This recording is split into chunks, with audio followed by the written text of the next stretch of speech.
Buddhist Confederation और the Tokyo Foundation द्वारा आयोजित 2 दिवसीय समारोह संवाद Global Hindu-Buddhist Initiative on Conflict Avoidance and Environment Consciousness के उद्घाटन समारोह में हम आपका स्वागत करते हैं. We are honored to have with us as our chief guest Shri Narendra Modi ji, Honorable Prime Minister of India. Our guests of honor are Her Excellency Mrs. Chandrika Bhandara Nayake Kumaratunga, former President of Sri Lanka, and His Excellency Mr. Minoru Kiuchi, Honorable Minister of State for Foreign Affairs, Japan. We also have with us on the dais Pujya Shri Shri Ravi Shankar, founder Art of Living Foundation, India, Most Venerable Sayadaw Dr. Ashin Nyanisara, founder Chancellor Sitagu International Buddhist Academy, Myanmar, and General N.C. Vij, Director Vivekananda International Foundation. We are also honored to have in our midst Shri Kiran Rijiju, Honorable Minister of State for Home Affairs, Government of India, His Excellency Mr. Lyompo Namge Dorji, Honorable Minister for Finance, Bhutan, His Excellency Mr. Sangajev Bayersokh, Honorable Minister from Mongolia, His Excellency Mr. Kripasur Sherpa, Honorable Minister for Culture, Tourism and Civil Aviation, Nepal, His Excellency Mr. Chuk Pyoron, Secretary of State, Kingdom of Cambodia, Venerable Lama Lobsang, Secretary General, International Buddhist Confederation, and Mr. Masahiro Akiyama, President, the Tokyo Foundation, Japan. International Buddhist Confederation के Secretary General, Venerable Lama Lobsang से निवेदन है कि आप कृपया माननीय प्रधानमंत्री को खादा और स्मारिका भेंट करें.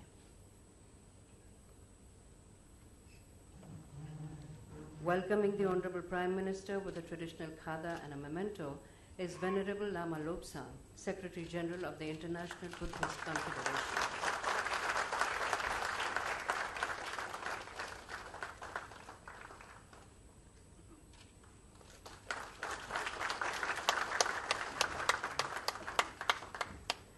स्वागत भाषण के लिए मैं विवेकानंद इंटरनेशनल फाउंडेशन के निदेशक जनरल N.C. विज को आमंत्रित करती हूँ.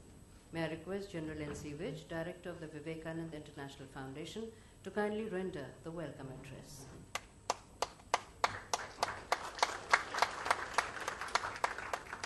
Good morning, ladies and gentlemen. Honorable Prime Minister Shri Narendra Modi, Her Excellency Mrs. Chandrika Kumaratunga, former President of Sri Lanka, Most Venerable Shri Shri Ravi Shankar, Most Venerable Mr. Ashin Nyanisara from Myanmar, President of the Tokyo Foundation, Mr. Akiyama, Secretary General of International Buddhist Federation, Venerable Lama Lobsang, Senior Ministers from Japan, Bhutan, Nepal, Mongolia, Cambodia, Honorable Minister of State for Culture, Dr. Mahesh Sharma, India, Honorable Minister of State for Home Affairs, Shri Kiran Rijiju, respected Dharma Gurus, scholars and delegates from across the globe, ladies and gentlemen. It is indeed a proud moment for Vivekananda International Foundation and a privilege for me to welcome the Honorable Prime Minister and each one of you to this international conference.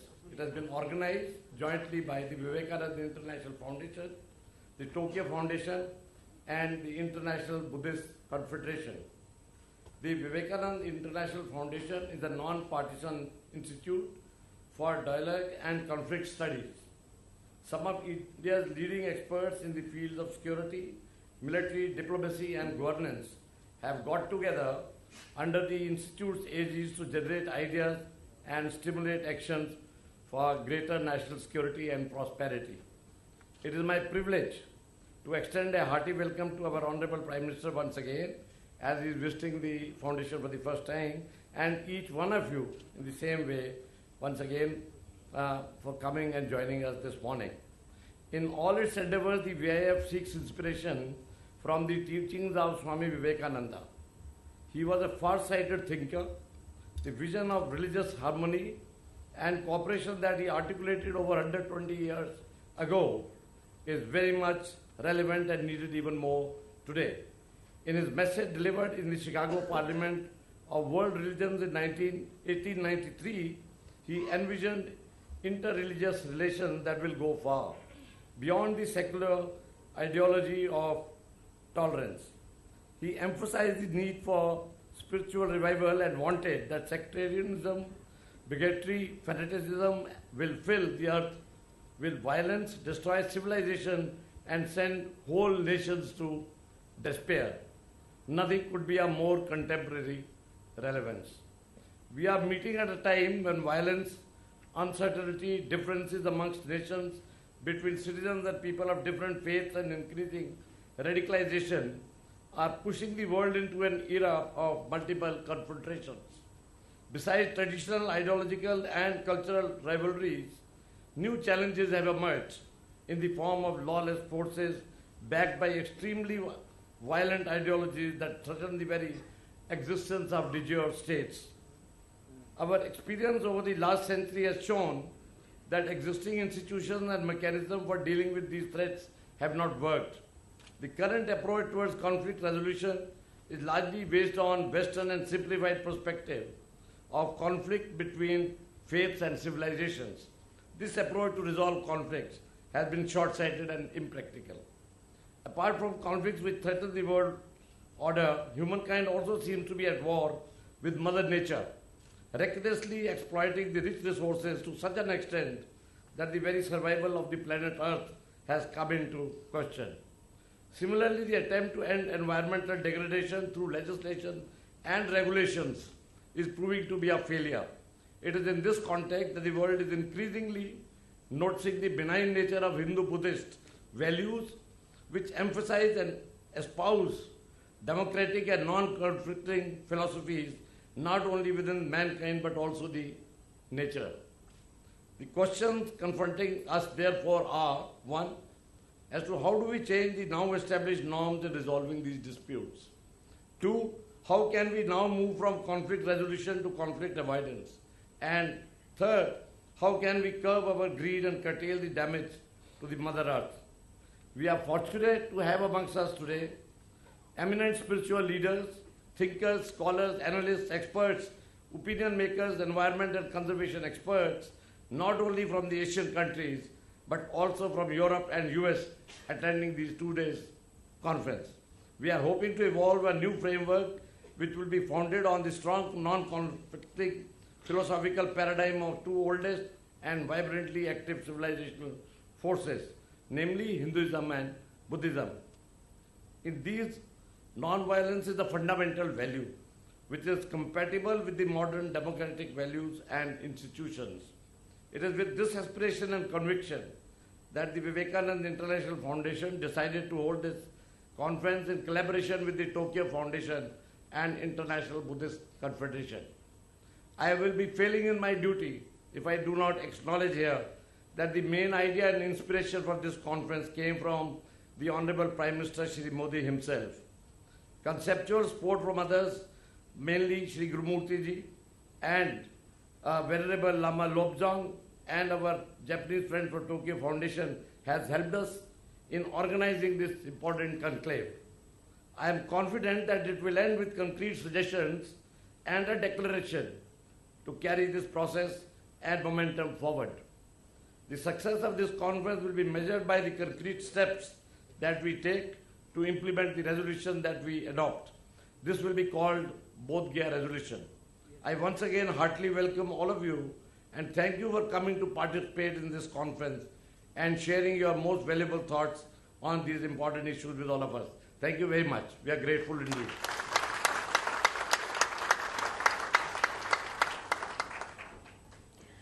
Art of living foundation के संस्थापक पूज्य श्री श्री रविशंकर से निवेदन है कि आप कृपया आशीर्वचन देने के लिए पधारें. मैं रिक्वेस्ट पूज्य Shri Shri Ravishankar, founder art of living foundation India, for his benediction.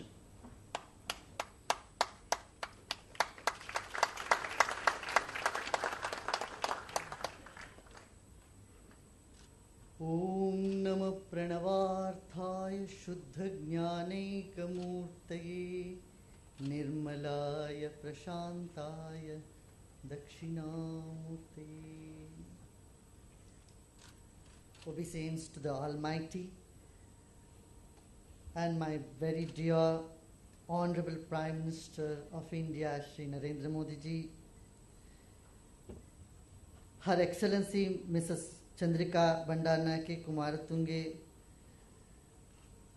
Shri Vij ji of the Vivekananda Foundation, and Honorable bhikkhus here, honorable guests, ministers, and dignitaries from various parts, both on the dais and in the audience. I bring greetings also from Swami Dayanand Saraswati, who could not be here, and he has said, due to his ill health, he said Hinduism, Buddhism offer among various available religions a preeminently appropriate reservoir of thought and practice, which is at once convincing and practicable. And he sends his blessings and good wishes to the conference as well.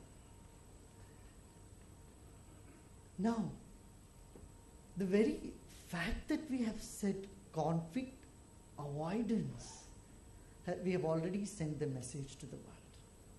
People who believe in this philosophy of conflict avoidance were, if not half the population of the world, quite close to half the population. Nearly 3 billion people in this world still believe in non-violence. But the thing is, our voice needs to be heard very loud and clear. The world cannot be at peace as long as some people think they have the key to the heaven and exclusive right to heaven. And this is due to ignorance. So the main thing that we need to do is actually 3 things. That's education, education, and education. We need to educate our population of the world that there are many ways to one truth. British once said, familiarity builds contempt. But familiarity brings contempt when there is no truth, there is no compassion, there is no enlightenment. But we in the East believe something completely different. We say familiarity builds respect. I want to here cite an incident. Once an imam confessed with me, Shri Gurudev ji. I went to Banaras and studied Vedas and Upanishads. My intention was to condemn it, but when I studied it, I get enormous respect for the philosophy of this country. And this is worth noting. Wherever there is truth, there is compassion, there is philosophy. Familiarity builds respect, not contempt. And we have believed this for centuries.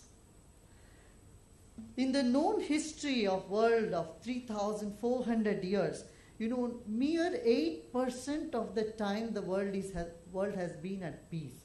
That is a recorded 268 years only we have been at peace. The rest of the time the world has been at war. In this century, from 2003 onwards, the world has faced 30 wars, small and big, around the world.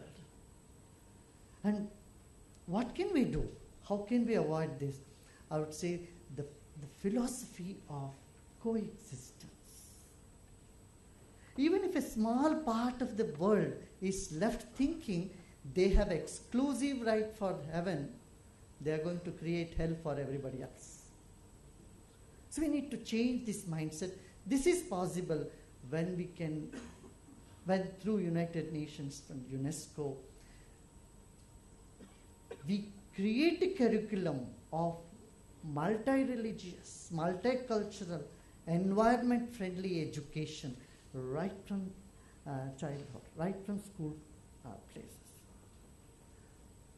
Our Honorable Prime Minister earlier this year took a very, very beautiful step to make World Yoga Day through United Nations.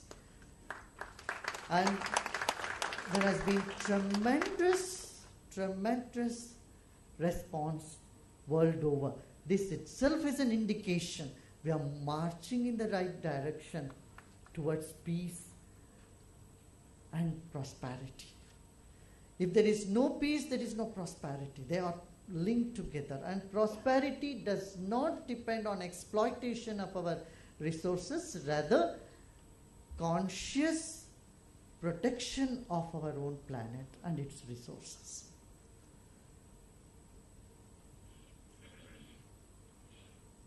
So as I said, we have the power. If we can all unite, we are like a sleeping giant. The Hindu-Buddhist Confederation can contribute in more than one way to the world peace. We have already been doing in small way. Hinduism has taken the path of yoga, and Buddhism has been a co-sponsorer for this, and Buddhism has in many ways expanding compassion throughout the world and establishing its philosophy in developing countries as well as the developed countries have achieved an informal bonding among the people. The democratic values today and value of tolerance, what people call, I don't like the word tolerance, by the way. You tolerate only something which you don't like.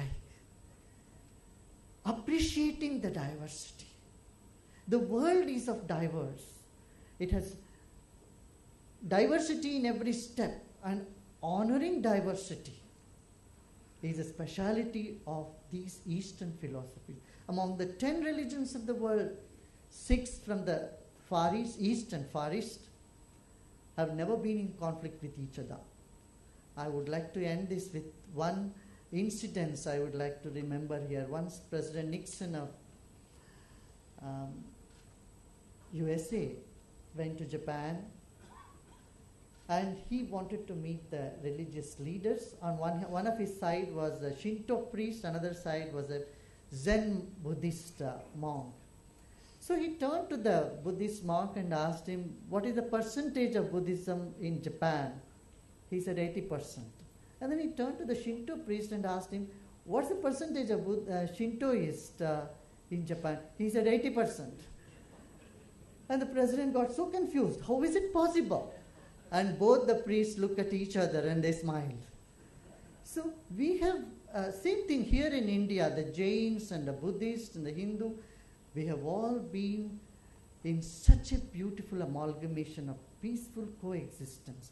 Even today, Hindus in every home, when they take sankalpa, or any puja begins with Bauddhavatare, Ramakshetre, Prabhuadi Shakti Samvatsarana Madhye.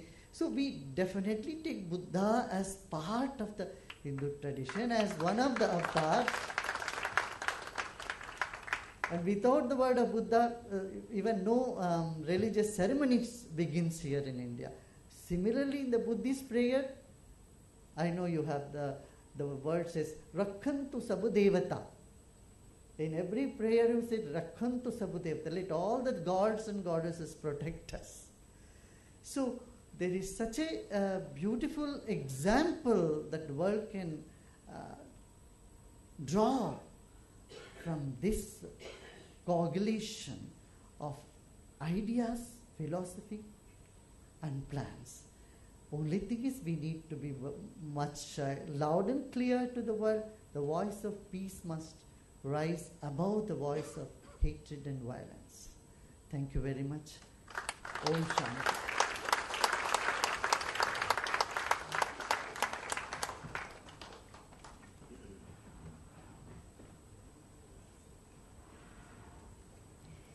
May I now request Most Venerable Sayadaw Dr. A.C. Nyanisara, Founder Chancellor, Sitago International Buddhist Academy, Myanmar, for his benediction.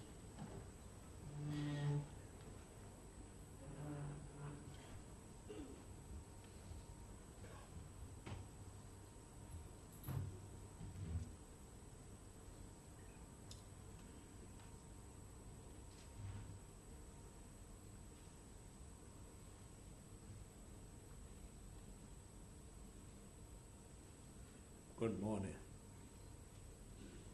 Your Excellency, Shri Narendra Modi, Prime Minister of India, and Excellency, most Venerable Bhikkhu Sangha, most Venerable Mahasangha, distinguished participants, eminent scholar, friend in the Dhamma, ladies and gentlemen. First of all, I would like to express my sincere appreciation to the Vivekananda International Foundation of India and it is a chief collaborators International Buddhist Confederation, IMBC, and the Tuchu Foundation Japan in organizing this great gatherings of the conference. I am particularly pleased to be invited to this gathering, which gave me the opportunity of a meeting with the eminent spiritual leaders, religious leaders, thinkers, scholars from philosophical, religious, social perspective present here with the unique aim to exchange view on how to address unprecedented challenges to the world peace and security, environmental breakdown on planetary scale. Ladies and gentlemen, today I will briefly touch upon this important role of religion which contribute enormously toward the maintaining of the world peace and world stability and security. At this present age, people take refuge in the religions which they believe, blessed them with the peace of mind not only in the present life, but it also granted them a better next life.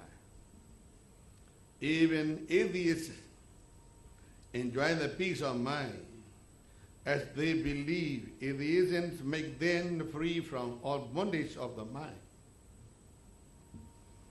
So religion is a particular influence or interest that is very important in one's life.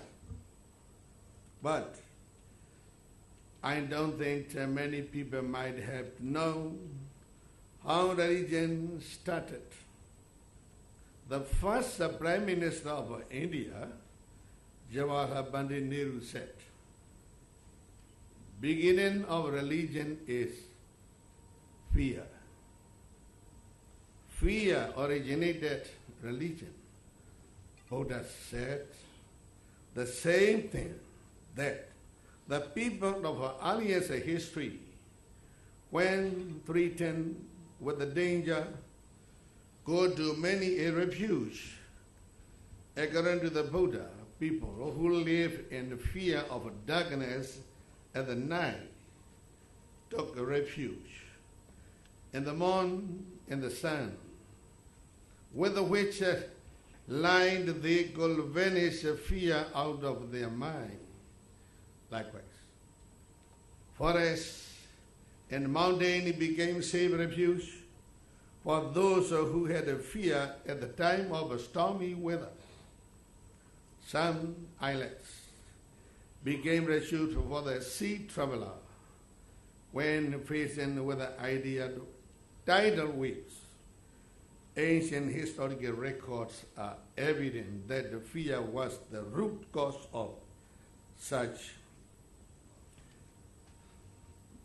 a variety of worship, ranging from the heavenly bodies such as the sun, the moon, and the constellation and lifeless body like a forest, a mountain, to living beings such as dragon and mighty bird eagle, etc. Such a kind of worship brought the people peace of the mind as they could remove their fear to certain level. Ladies and gentlemen, Hinduism, which is one of the four major religions of today, started from the Indus Valley in India. It is a worship of Brahma, a being superior to men and deity, inhabiting the higher celestial plane. Four sublime states of the mind and Hinduism via resembling to the four noble avoidance expounded by the Buddha. Mahavira, founder of Jainism, taught non-violent ahimsa theory. Jesus Christ emphasized loving kindness and compassion. Leaders of the different religions gave their lecture under different topics, but I believe common essence can be deducted from their teaching. Ladies and gentlemen, Your Excellency, most Venerable Mahasangha, I would like to tell you one example. People are familiar with the name of the sun famous river of the world, like Ganga, Yamuna in India, Nile in Egypt, Rhine in Europe, Mississippi in the USA, Mekong in Southeast Asia. They are different in their superficial level, but the water in them has the same characteristic that help anyone to be free from body impurity, quench his thirst. It brightens none, no discrimination, and so also is the Irrawaddy, longest river in our country, Myanmar, water of which has the same characteristic. Thus, we must accept unity and diversity concept. Work on this. We shall not to dispute for superficial level. Different religions stood as a safe refuge for the people of the olden time, as they could remove their fear to a certain degree, but role of religion has declined at this present age. People in some part of the world are living in the fear due to religious conflict caused by some religious extreme. Any extremism, any extremist, economic extreme, political extreme, religious extreme, racial extreme, does not bring good and peace to the world. It is the people. They pose a grave threat to our human society. I will here like to take the opportunity to condemn all forms of threat posed by various extremists. At the same time, I extremely honestly ask all of religious leaders of the different religion to teach their followers essence of a respective religion so that they will be able to walk on the middle path free from any extreme. I believe every religion has its outer shell and inner core. One religion can be different from the other in outer shell, like a river, with a different name, but they have the same essence and inner core. Like the common characteristic of the water, if all the religious leaders are successful and teaching their followers to be correctly imbued with the essence of respective religion, follow them accordingly, we are sure to work together on the common way of a peace and stability of the world. Ladies and gentlemen, today the minds of the people are filled with extreme greed and anger. This is the root cause of a conflict and war, pervasive almost everywhere. The world is badly in need of peace.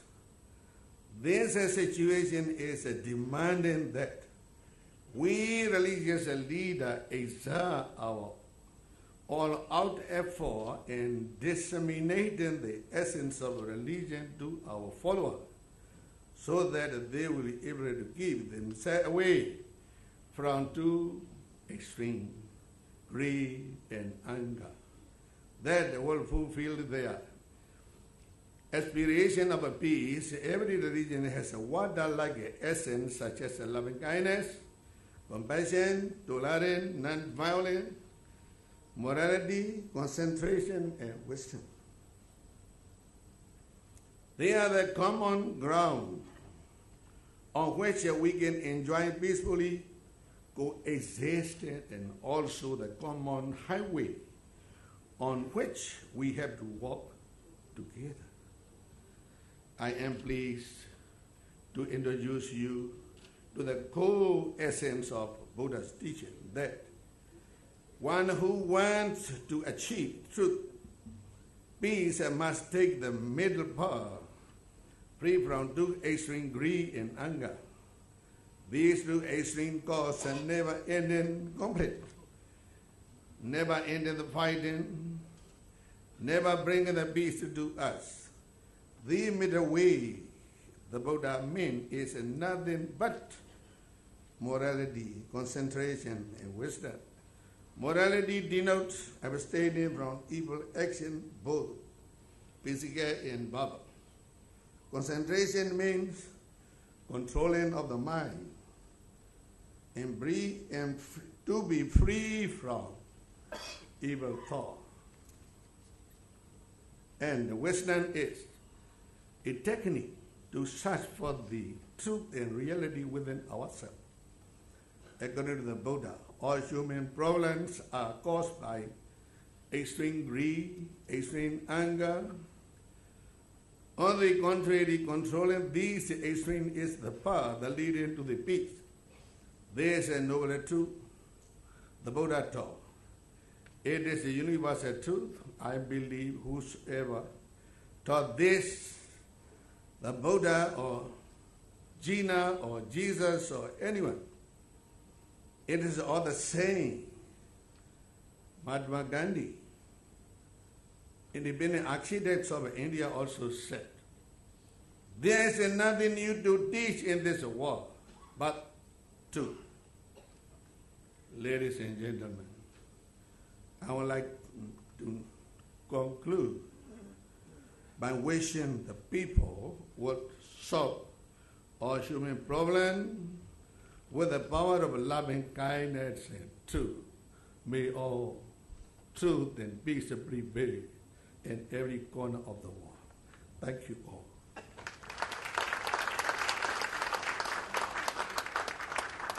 Thank you, sir. We have received a message to the conference from His Excellency Mr. Shinzo Abe, Honorable Prime Minister of Japan. We will now play a recording of the message.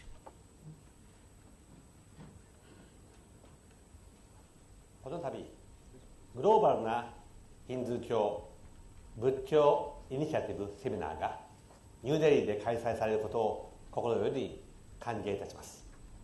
まず、このシンポジウムを実践させたインド側関係者のご尽力に敬意を表します。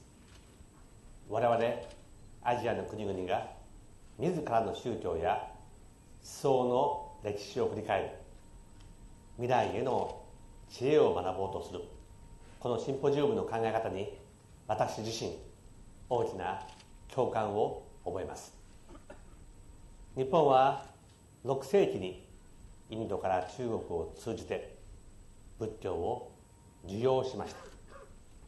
以来、仏教は日本の精神的基礎を形作る上で大きな役割を果たしてきました。日本が重視する法の支配の起源の一つは仏教にあります。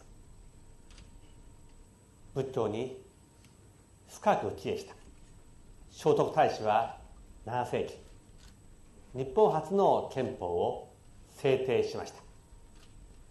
8世紀に日本に伝わったとされる金光明最小王朝は、王が法をもって国を治めなければあたかも象が花壇を踏み荒らすように祭りごとは損なわれると教えて、当時の政治の中心的理念となりました。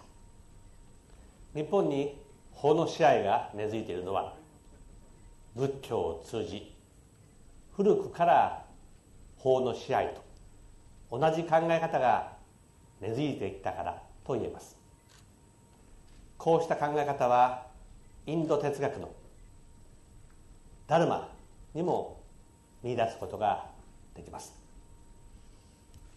自由、民主主義、基本的人権の尊重、紛争の平和的解決、これらはアジアにおける宗教や思想に内在した我々の精神的基礎に共通している普遍的価値です。もう一つのアジアの特徴は、多様性を認め合う寛容の精神です。アジアには仏教、ヒンドゥー教の慈悲があり、儒教の仁があり、イスラム教の友愛があります。精神の高みに至る道は一つではない。ビベーカーナンダはそう説きました。多様性は弱さではなく創造性の母です。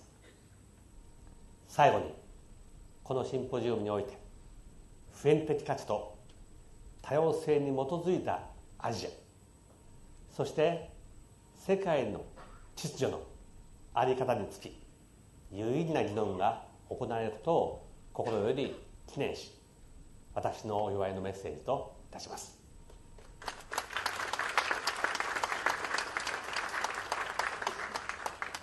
After the message from His Excellency the Prime Minister of Japan, may I request His Excellency Mr. Minoru Kyuchi, Honorable Minister of State for Foreign Affairs, Japan, to kindly speak on the occasion.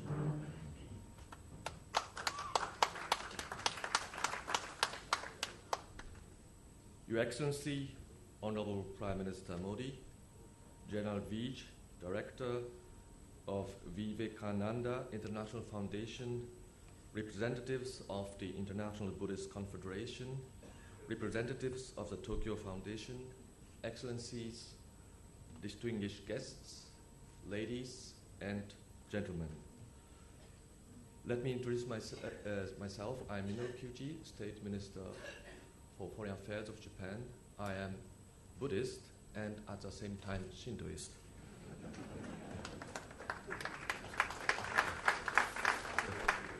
First of all, I would like to thank the people of India who have worked hard for this important symposium today. And I also would like to offer my sincere respect for their great efforts to make this happen. It is a great honor and privilege for me to be here on behalf of Prime Minister Shinzo Abe, who found himself unable to attend due to inescapable parliamentary duties in Japan. As Prime Minister Abe said in his video message, ideas such as freedom, democracy, the respect for fundamental human rights, and the peaceful settlement of conflicts have been part of Asian religions and thought since ancient times. This symposium offers offers a golden opportunity to take a fresh look at their origins and roles in human society and discuss their meanings for the future. This can give us extremely important insights into the future of not only the Asian region but also the whole world. From time immemorial, Asia has given birth to and adopted many philosophies. Behind this lies a spirit of tolerance, and tolerance thus respects diversity. I believe this very spirit of tolerance constitutes the fertile ground that nurtures democracy in Asia. It is a shared historic asset we should be proud of. Today, our Indian friends have created a valuable opportunity for us to discuss this important theme. I will take the fruits of today's discussions back to Japan and put them to good use for a better future.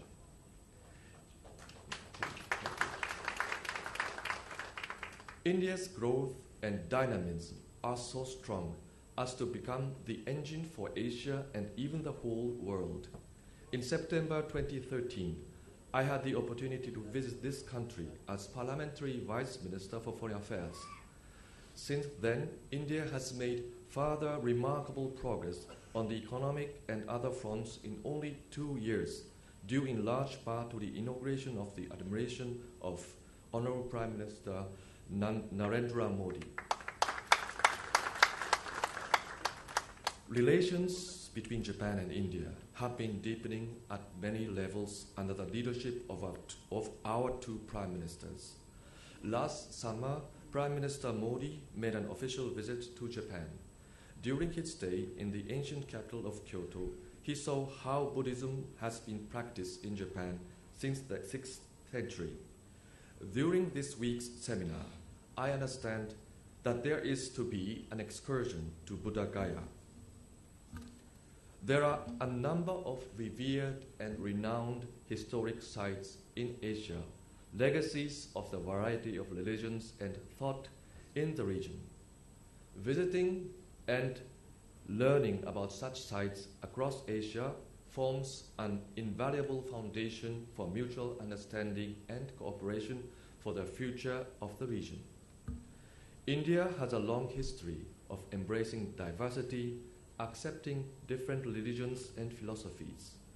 I personally look forward to learning through this symposium and would like to join the other attendees here in leading a wave of diversity and tolerance from India to Asia and Asia to the world. Thank you for your attention.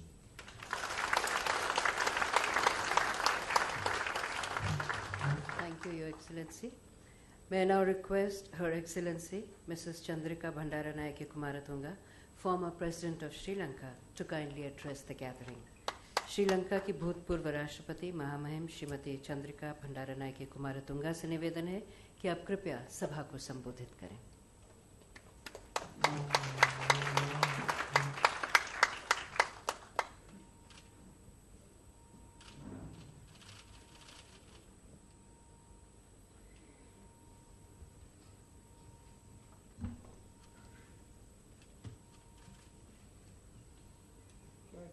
Excellency Prime Minister Narendra Modi, Puja Sri Sri Ravi Shankar, Most Venerable Dr. Ashin Jnanisara, and most venerable leaders of the Buddhist and Hindu clergy,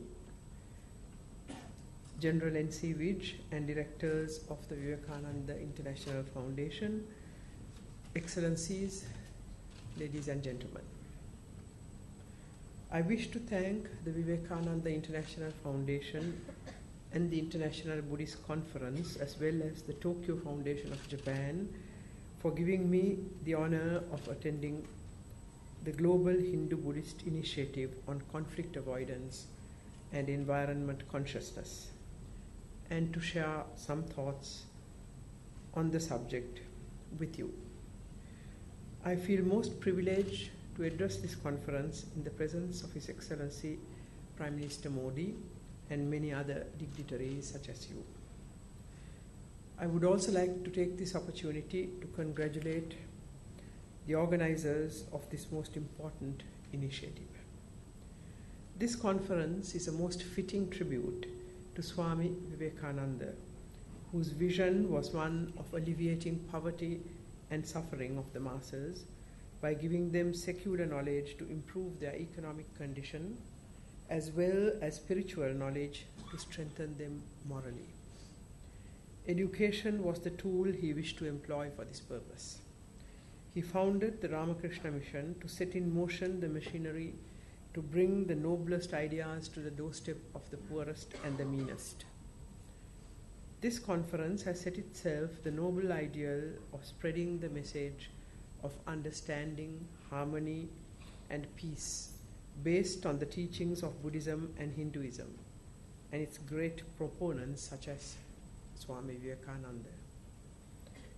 This is a praiseworthy enterprise, which I truly hope will help infuse spiritualism and ethical behavior to our world, which is presently lost and groping in the deserts of extreme materialism and the insatiable thirst for selfish gratification. You have set yourself the task of addressing the threats and challenges to world peace and to the environment, with a special focus on challenges posed by extremist ideologies supported by lawless groups that challenge states and the rule of law. Secondly, you wish to also address global ecological degradation. On the subject of conflict avoidance, you state that you wish to look at possible solutions based on democratic structures and the philosophies of Hinduism and Buddhism to combine non-conflictual philosophies with democratic values and practices.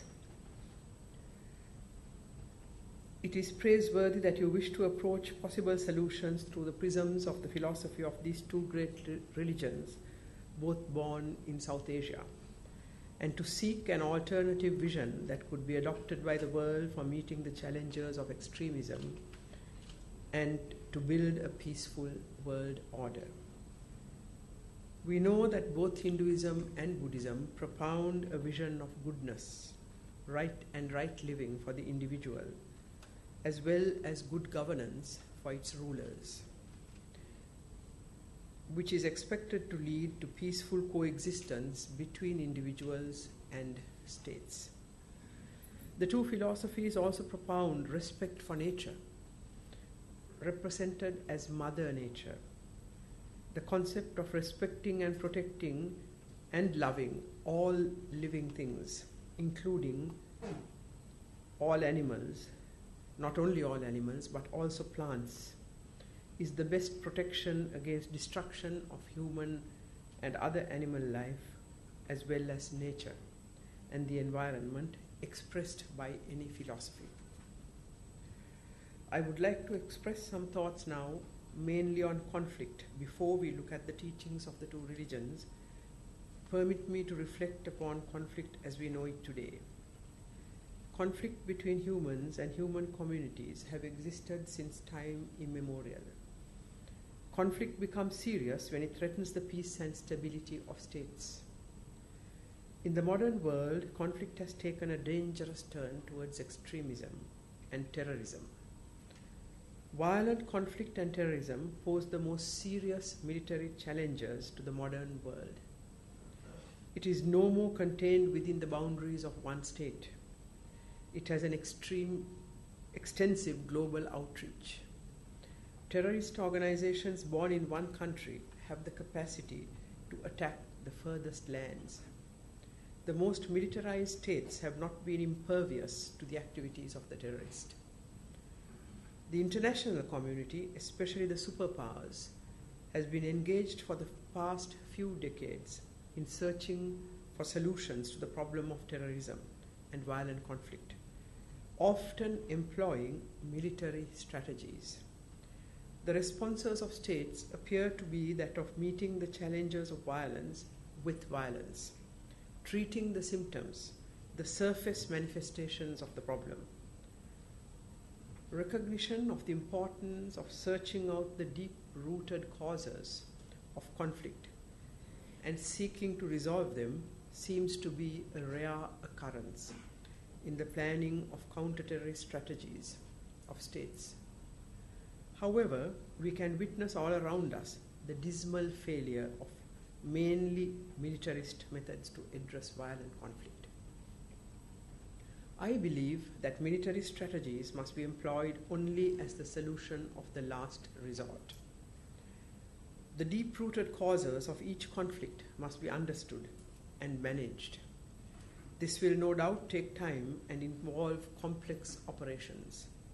However, it is such a holistic approach that has proved to finally overcome violent protest and conflict in a durable manner. In the post-colonial and especially post-Cold War eras, the subject of conflict has moved from territorial or land issues to that of identity, as defined by race, language, religion, caste, and ideology.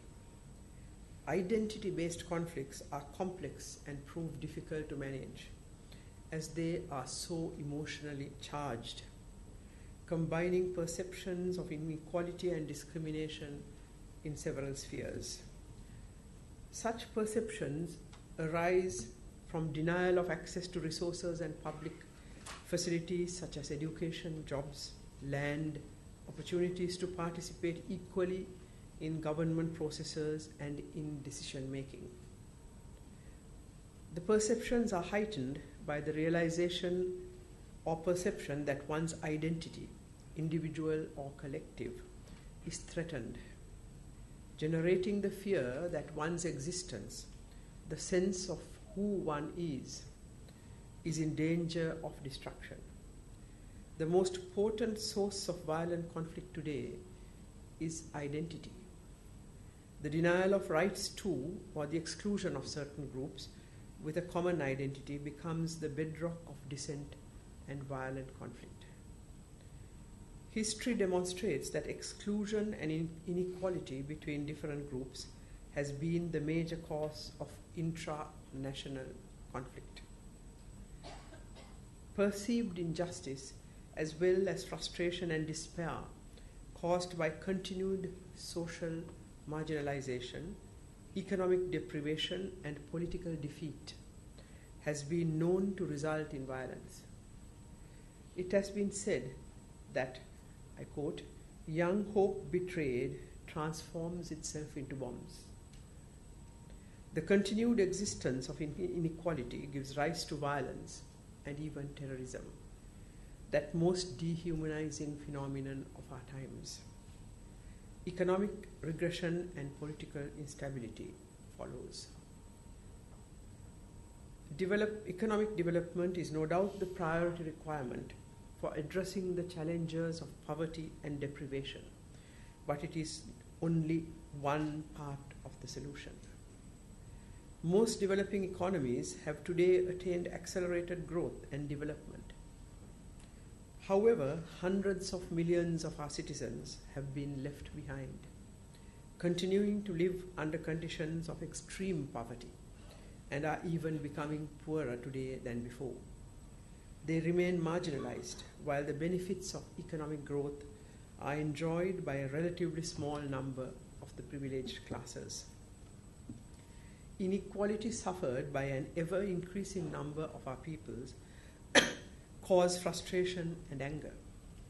They are no more willing to tolerate inequalities. We need to adopt a holistic plan of action which will encompass the socio-political aspects of the problem as well as the economic ones. All those communities which have been excluded must be included as equal partners, having equal rights in the economic, social, and political spheres. In formulating policies for development, an inclusive approach is required so that the benefits of growth reach the disadvantaged and they are included in the planning and implementation of the programs.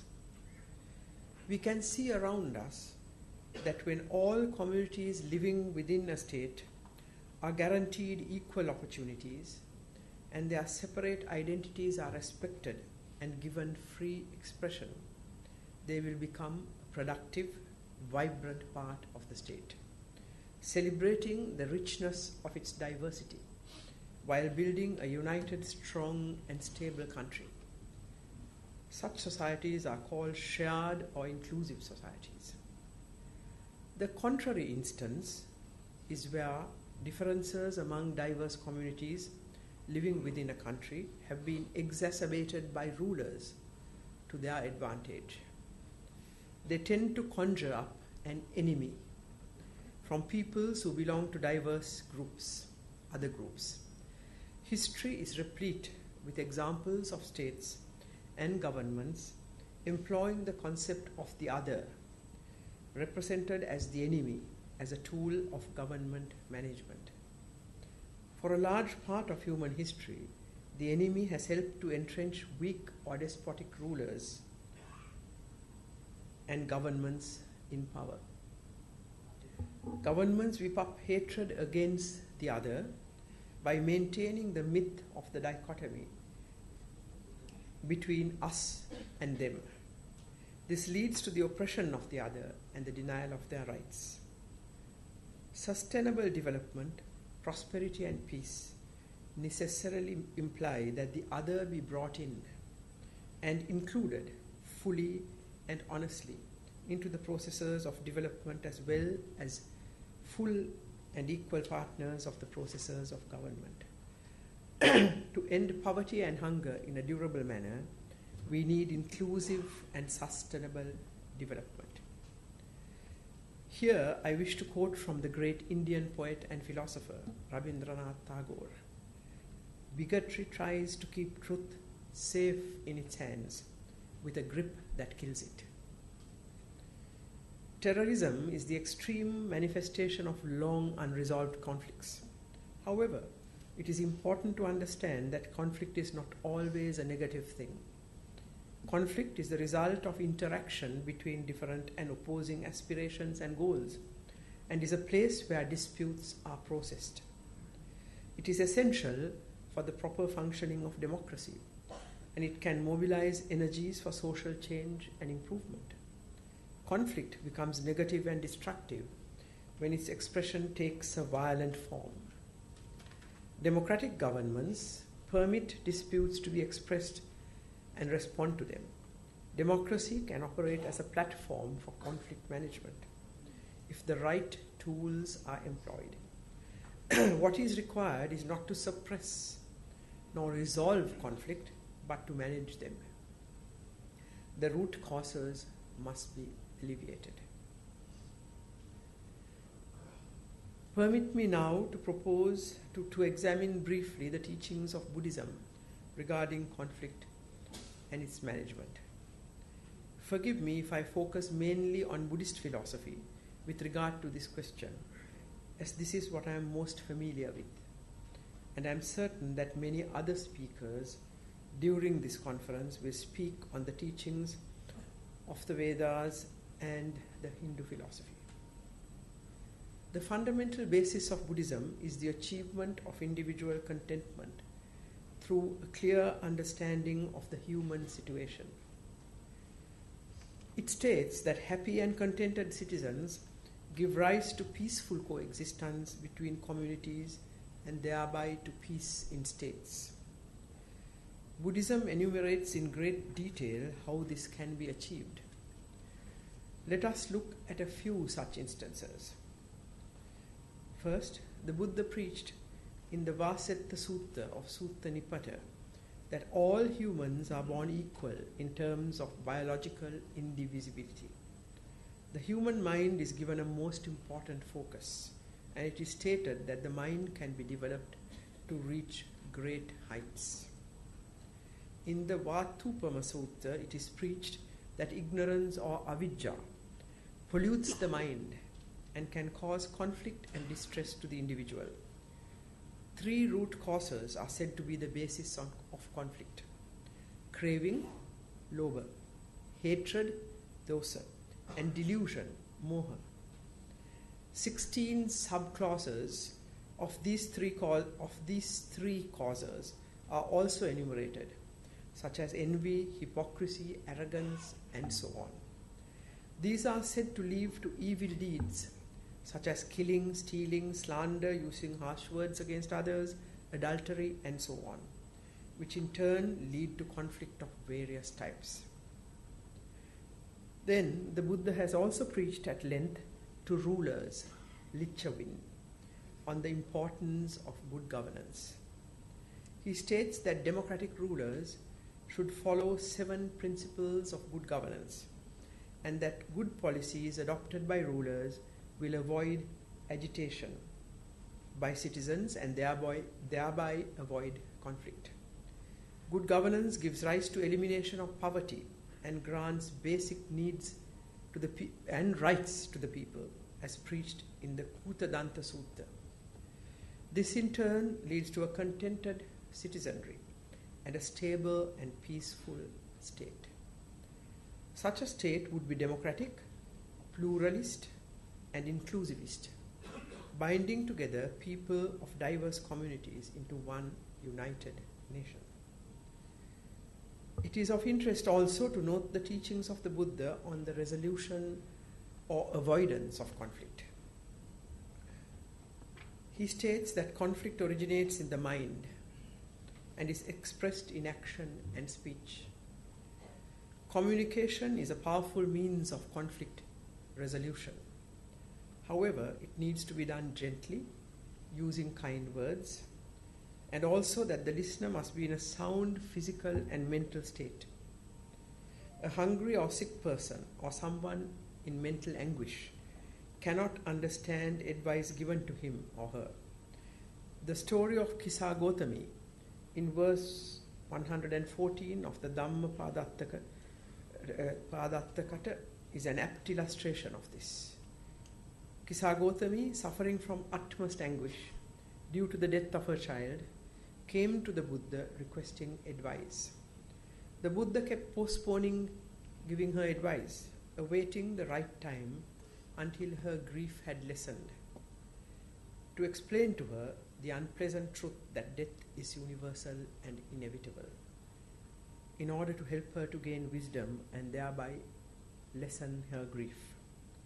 Hence, even the truth must be communicated in terms that are acceptable to the listener, and not in those that anger him, based on irrefutable facts, if one is to achieve positive results in resolving a conflict. The types of words that should be spoken are given in detail in the Abhaya Rajakumara Sutta to Prince Abhaya, who sought the Buddha's advice.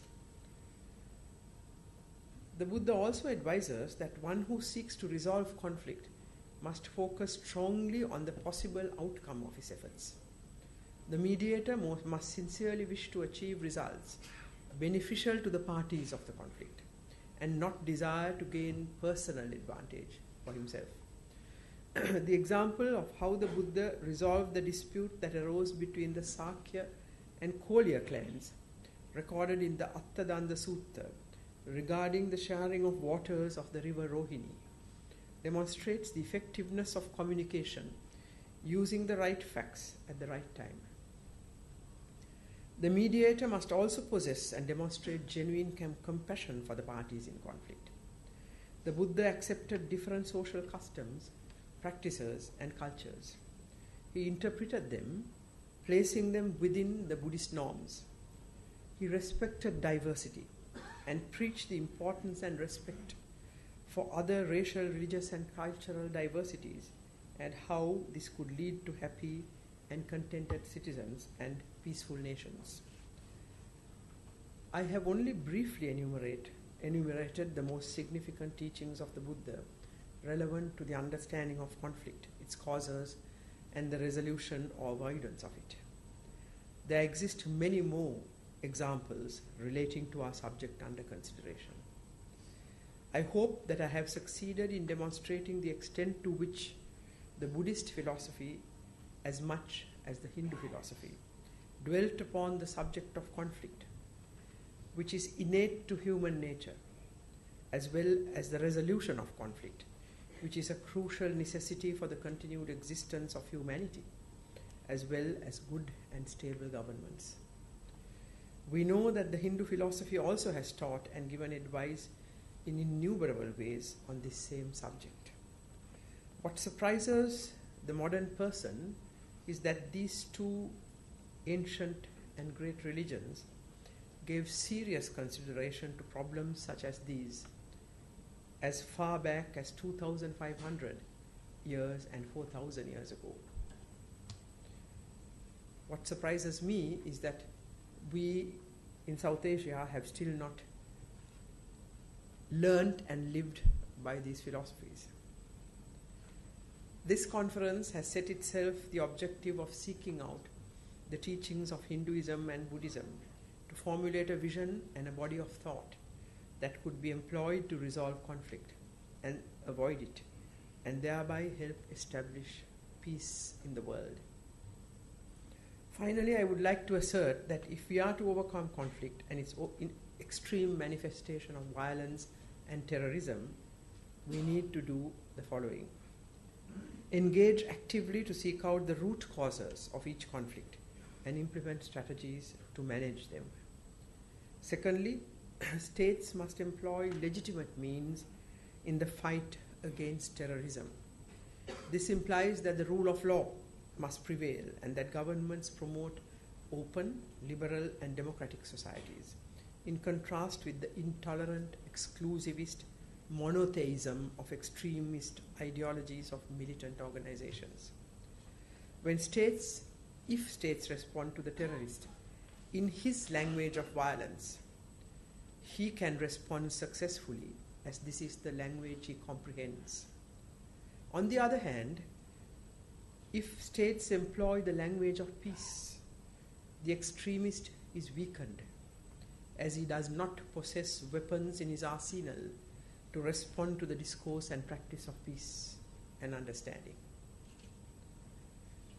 This does not eliminate, of course, the essential need for vigilance and strong, democratically organized security systems to prevent terrorist activity within states.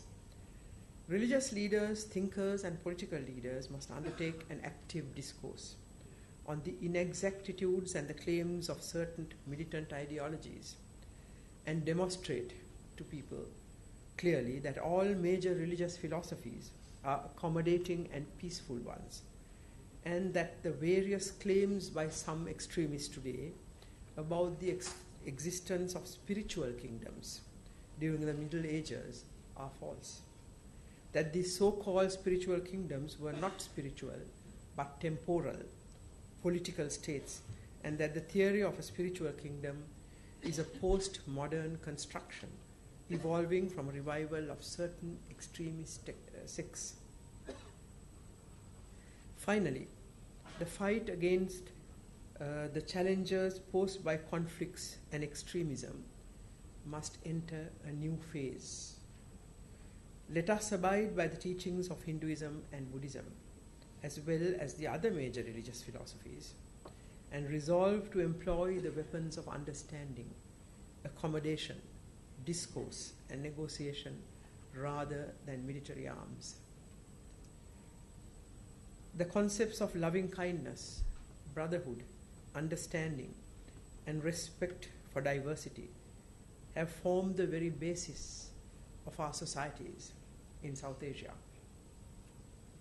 Let us use these weapons to strive to achieve world peace. I wish the Global Hindu-Buddhist initiative great success in its noble enterprise. Thank you.